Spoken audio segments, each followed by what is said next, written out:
అటు ఇటు తిరగొద్దు, లేచి ఎవరు మాట్లాడకుండా ఉండాలి. దయచేసి చెప్పేటువంటిది జాగ్రత్తగా వినాలి. వినుట వలన విశ్వాసము కలుగును. పరిశుద్ధ గ్రంథములో నుండి మరొక భాగాన్ని చదువుకుందాం. లూకాసు వార్త 18వ అధ్యాయము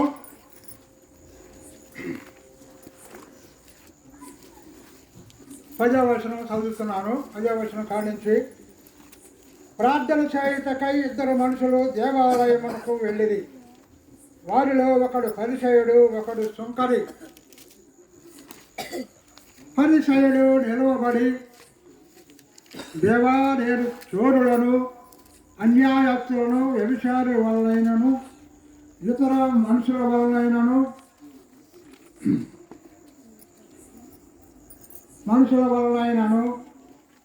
ఈ సుంకరి వలనైనను ఉన్ననందుకు నీకు కృతజ్ఞతాస్తుతులు చెల్లిస్తున్నాను. వారములకు 2 మార్లు ఉపవాసము చేస్తున్నాను. నా సంపదన అంతటిలో 10వ వంతు చెల్లిస్తున్నానని తనలో తాను దూరముగా నిలవబడి కన్నులెత్తుటకైనను, ఆకాశము వైపు కన్నులెత్తుటకైనను ధైర్యము సాలక రొమ్ము కొట్టుకొనుసు, దేవా, పాపినైన నన్ను కరుణించమని పలికెను. అతని కంటే ఇతడు నీతిమంతుడిగా తీర్చబడి వెళ్ళినని మీతో చెప్పుచున్నాను. ఈ రాత్రి సోదరుడు మరి యాకోబు, వారి భార్య, వారి కుటుంబంలో ప్రార్థన కోరికను ఏర్పాటు చేయబడి ఉన్నారు. ప్రార్థన అంటే దేవుడు చేసినటువంటి దానికి ప్రతిగా, దేవుడు చేసినటువంటి మేలులకు ప్రతిగా కోరికను ఏర్పాటు చేయబడి ఉంటారు. దేవుడు చేసినటువంటి మేలును మరిచిపోతారు చాలామంది. అయితే అది కాదు. కానీ ఇప్పుడు మనం చదువుకున్నటువంటి భాగంలో ప్రార్థన చేయుటకై ఇద్దరు మనుషులు దేవాలయానికి వెళ్ళిరి. ఇప్పుడు మనం అందరం కూడా ప్రార్థన కోరికకి అందరము సభగా సమకూడి ఉన్నాం. పరిసయుడు ప్రార్థన చేస్తూ ఉన్నాడు. ఏమని? దేవా, నేను చోరులను, అన్యాయస్తులను, వ్యభిచారుల వలనైనను, ఇతర మనుషుల వలనైనను ఉండనందుకు నీకు కృతజ్ఞతాస్తుతులు చెల్లించున్నాను. వారమునకు 2 మార్లు ఉపవాసం ఉంటున్నాను. నా సంపాదన అంతటిలో 10వ వంతు చెల్లించుతున్నానని తనలో తాను ప్రార్థించుతుండెనా. ఆయన ప్రార్థన అలా ఉన్నది. సుంకరి ఆకాశము వైపు కన్నులెత్తుటకైనను ధైర్యము చాలక రొమ్ము కొట్టుకొనుసు, దేవా, పాపినైన నన్ను కరుణించమని పలికెను. అతని కంటే ఇతడు నీతిమంతుడిగా తీర్చబడి వెళ్ళినని మనం చదువుకున్నాం.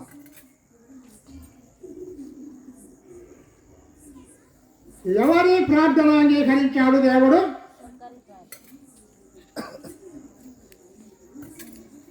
పరిసయుడు చాలా పొడుగును చేశాడు. వాళ్ళు అట్ట, వీళ్ళు చెట్ట, నేను చూడు ఎట్ట చేస్తున్నాను, వారానికి 2 మార్లు ఉపవాసం ఉంటున్నాను, నా సంపాదన అంతటిలో 10వ వంతు చెల్లించున్నాను అని తనలో తాను ప్రార్థించుతున్నాడు. సుంకరి ప్రార్థన ఎలా ఉన్నది? ఆకాశము వైపు కన్నులెత్తుటకు ధైర్యం చాలక, దేవా, పాపినైన నన్ను కరుణించమని పలికెను. తన్ను తాను హెచ్చించుకొని వాడు తగ్గింపబడును, తగ్గించుకొని వాడు హెచ్చింపబడును. ప్రార్థనకు ప్రతిఫలం అనేటువంటిది ఉండాలి. దేవుని ఎదుట యాజక ధర్మము జరిగించుచుండగా యాజక మర్యాద చొప్పున ప్రభువు ఆలయములోనికి వెళ్ళి ధూపము వేయుటకు అతనికి వంతు వచ్చెను. ధూపము వేయుచుండగా ప్రజలు సమూహము అంతయు వెలుపల ప్రార్థన చేయుచుండగా ప్రభువు దూత వేదిక కుడివైపున నిలిచి అతనికి కనబడగా జక్రయ చూసి తొందరపడిన వాడై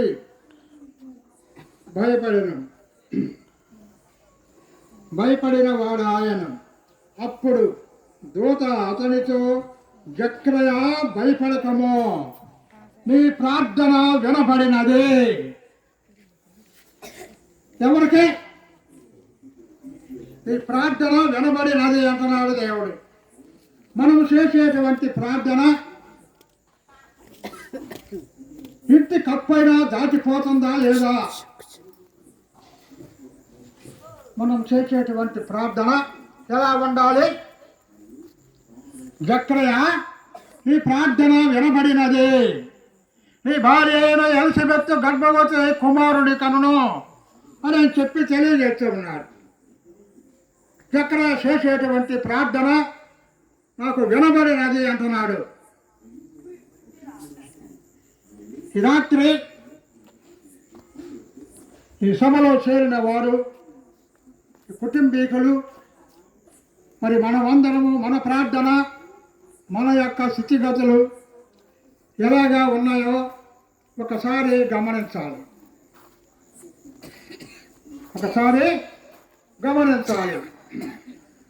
మొదటి సమూయేలు గ్రంథము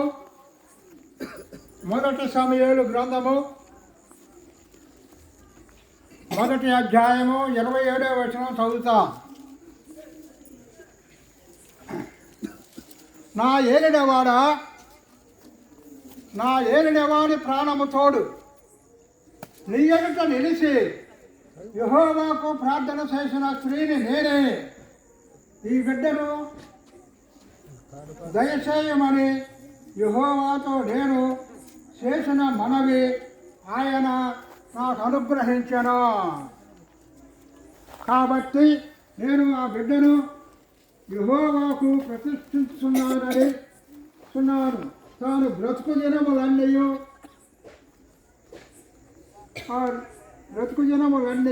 వారు యెహోవాకు ప్రతిష్ఠిస్తున్నానని చెప్పాను. అప్పుడు ఆయన వెంటనే దేవునికి మృత్యను. ఎన్ని సంవత్సరముల ప్రాయంలో ఎల్కానాకు 2 భార్యలు ఉన్నారు. పెనిన్నాకు బిడ్డలు ఉన్నారు, అన్నాకు బిడ్డలు లేరు. నువ్వు ఎంత అందగత్తలైనా ఏమి బిడ్డలేని అనే నిట్టూర్పులు విడుతూ ఉన్నది. యెహోవా సన్నిధిలో ప్రార్థన చేస్తూ ఉన్నది. ఎలా చేస్తూ ఉన్నది? కన్నీటితో ప్రార్థన చేస్తూ ఉన్నది. ప్రార్థన విని ప్రార్థనకు ప్రతిఫలముగా కుమారుణ్ణి ఇచ్చేది దేవుడు ఇచ్చాడు. ఆ కుమారుణ్ణి దేవుని కొరకు దేవుని ఆలయములో యాజకుడైనటువంటి ఏలీ దగ్గర పరిచర్య చేస్తూ ఎదుగుతూ ఉన్నాడు. అక్కడనే దేవునికి మృత్యను. అప్పుడు వయసు ఎంతో చెప్తారా? సమూయేలు వయసు ఎంతో? 3 సంవత్సరముల ప్రాయములోనే దేవునికి మృత్యు ప్రార్థించాడు.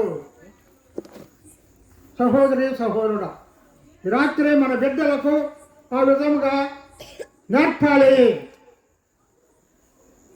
అన్న తన బిడ్డను దేవునికి ప్రతిష్ఠించినప్పుడు అక్కడనే మృత్యు ప్రార్థించాడు. యాజకుడైనటువంటి ఏలీ దగ్గర పరిచర్య చేస్తూ ఉన్నాడు సమూయేలుతో దేవుడు ముఖాముఖిగా మాట్లాడినాడు. ఈ సాయంకాల సమయంలో, ఈ రాత్రి, ఈ సభలో, ఈ కుటుంబంలో దేవుడు మనతో మాట్లాడుతూ ఉన్నాడని నువ్వు నమ్మాలి. ఏదో మాట్లాడుతున్నారులే, మనోళ్ళు చెప్పేదే కదా అనుకుంటున్నారు. ఆనాటి కాలంలో యాజకుడైనటువంటి ఏలీ దగ్గర పరిచర్య చేస్తూ ఉన్నప్పుడు సమూయేలుతోటి దేవుడు ముఖాముఖిగా మాట్లాడినట్లు మరి మనం చూడగలం. ఇప్పుడు రాత్రి దేవుడు మరి మనతో మాట్లాడుతూ ఉన్నాడు. మరొక భాగాన్ని చదివి నేను కూర్చుంటా.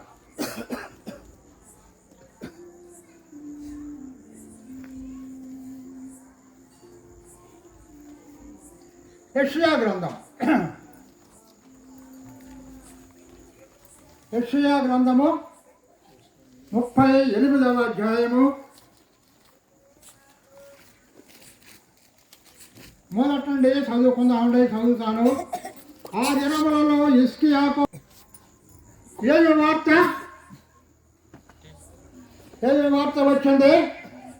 మరలా వార్త వచ్చింది, నీవు బ్రతకవు, నీ ఇల్లు చక్కబెట్టుకొని యెహోవా సెలవిచ్చుతున్నాడని హిజ్కియాకు వర్తమానం వచ్చేసింది. హిజ్కియా ఏం చేస్తున్నాడు?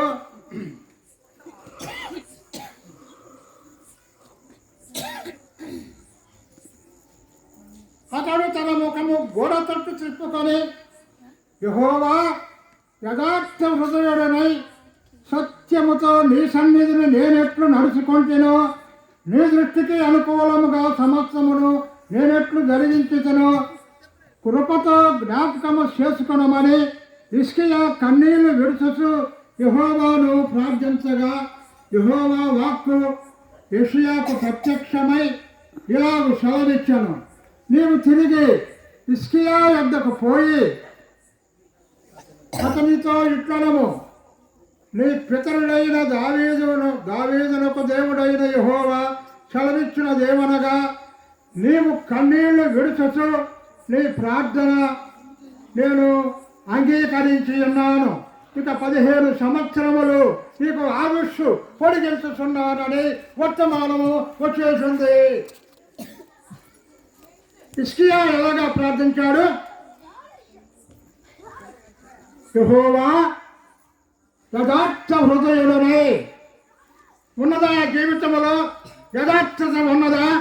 యథార్థముగా జీవిస్తున్నావా? యథార్థముగా మాట్లాడుతున్నావా? యథార్థ హృదయుడనే సత్యముతో నీ సన్నిధిని నేను ఎట్లు నడుచుకుంటేనో. ఈ రాత్రి దేవుని సన్నిధిలో నువ్వు ఎలా నడుచుకుంటున్నావు? ఎట్లా పడితే అట్లా నడుచుకుంటే కుదిరేది కాదు దేవుని సన్నిధి. సత్యముతో నీ సన్నిధిని నేను ఎట్లు నడుచుకుంటేనో, నీకు అనుకూలముగా సమస్తమును నేను ఎట్లు జరిగించుతునో కృపతో జ్ఞాపకము చేసుకున్నామని హిజ్కియా కన్నీరు విడిచి ప్రార్థించాడు. సహోదరి, ఈ రాత్రి నీ జీవితంలో నీకు కన్నీరు ఎప్పుడైనా వచ్చిందా? కన్నీరు, మున్నీరు, ఏడ్పు, వేదన, శోధన నీ జీవితంలో అనేకమైనటువంటి ఎదుర్కొన్నప్పుడు నువ్వు కన్నీటితో దేవుణ్ణి ప్రార్థించి అడగాలి. హిజ్కియా కన్నీరు విడిచి ప్రార్థించగా దేవుని యొద్ద నుండి వర్తమానం వచ్చి, నీవు కన్నీరు విడుచుటాన్ని విన్నాను, నీకు 15 సంవత్సరములు ఆయుష్షు పొడిగించుతున్నానని మరలా హిజ్కియాకు దేవుని యొద్ద నుండి వర్తమానం వచ్చేసింది. ప్రార్థనకు ప్రతిఫలం ఏం చేశాడు హిజ్కియా? 3వ నాడు మందిరానికి వెళ్ళాడు. సహోదరి, సహోదరుడు, ప్రార్థన అంటే ఏంటో తెలుసా? ప్రార్థన దేవుణ్ణి మనము అడగటం, దేవుడు విని, మన ప్రార్థన విని, మన జీవితాన్ని చూసి, మన నడవడిని చూసి, మన ప్రవర్తనను చూసి, మన తీరు చూసి దేవుడు ప్రతిఫలము ఇవ్వకుండా ఉండేటువంటి వాడు మాత్రము కానే కాదు. ప్రార్థనకు ప్రతిఫలం. హన్నా ప్రార్థించి బిడ్డను పొందింది, దేవుడి కోసం పెంచింది. హిజ్కియా ప్రార్థించి ఆయుష్ పొందాడు. జక్రియా ప్రార్థన దేవుడు విని కుమారులను ఇచ్చాడు.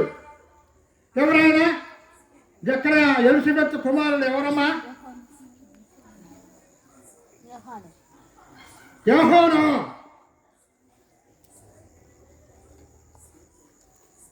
ఈ రాత్రి ప్రార్థనకు ప్రతిఫలము దేవుడు దయచేస్తాడు. ప్రార్థన.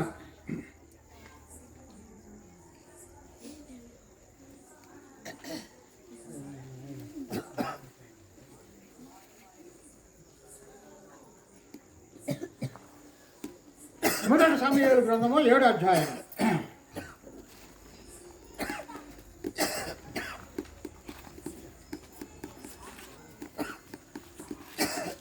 7వ అధ్యాయము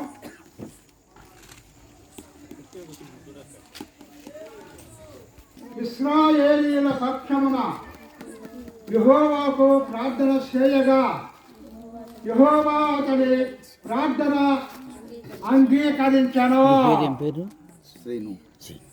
సమయాలు చేస్తున్నటువంటి ప్రార్థన దేవుడు అంగీకరించాడు. మనము చేస్తున్నటువంటి ప్రార్థన దేవుడు అంగీకరించాలి. ప్రార్థనకు ప్రతిఫలం దయచేయాలి దేవుడు.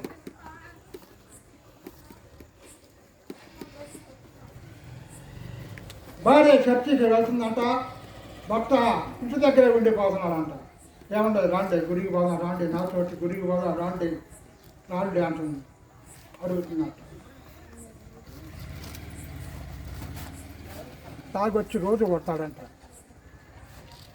ఊరకనే కొడతాడంట.